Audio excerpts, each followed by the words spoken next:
But the government could have maintained the price. But there are structural problems that cocoa board itself has found itself in over the years that made it almost impossible. So it's the reason why this uninformed propaganda being spun around by these guys sometimes gets me very angry. And I agree with you when you said why investigation has not been done. Because you see, when the government took over, the cocoa board should have instituted a criminal inquiry into all the happenings that have happened at cocoa board and get the Ghanaian people informed and put the AG on notice.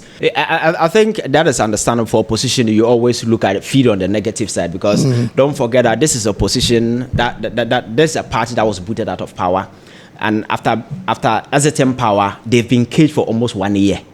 So it's like a dog in a cage. You know, there hasn't been any active scandal in the last 1 year. So they've been held at bay. Now the cocoa board issue has come. They need to visit on it and make, a molly mountain out of it. I think government will have to activate communication on this particular cocoa, because I think the information is not going down.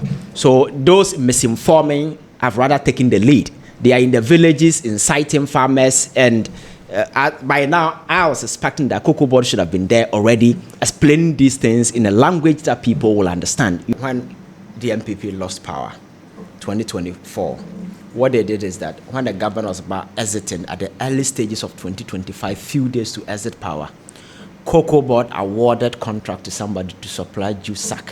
When we had bulk, they gave them a contract to produce 80,000 bales. The person produced none.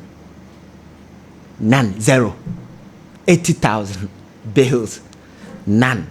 If myself, I was disappointed because the last time when I came here, I told you on point blank that this investigation ought to have started long ago. ECG, cocoa board, scholarship secretariat, every single state-owned enterprise and state entities became a crime scene in this particular country. The crimes are quite obvious. So what at all are we doing? Because people voted massively for John Mahama, not because of anything, because based on the understanding that a certain criminal cartel took over this country, they messed this country up, and for that matter, there is the need for us to go after these people and get our money back. You understand? For the average Ghanaian, nothing will convince them aside conviction, prosecution of these people. So that should have gone on at Kokobo. When Randiabe took over, he saw the books. I think this particular no narrative can flip the coin now, because they've already taken the lead. So the best language to flip this narrative is prosecution.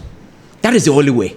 Because these people have gone down, propagated, lied to farmers to the extent that they went to the areas and asked people to Accra to come and do demonstration. They were actually paying them money to come and demonstrate. These people were not cocoa farmers. They were not, and hire people from Sukura, somewhere, Dodowa and Co. Gave them money, dressed them in red, gave them 200, 300. After the demonstration, some of them were even asking for their money.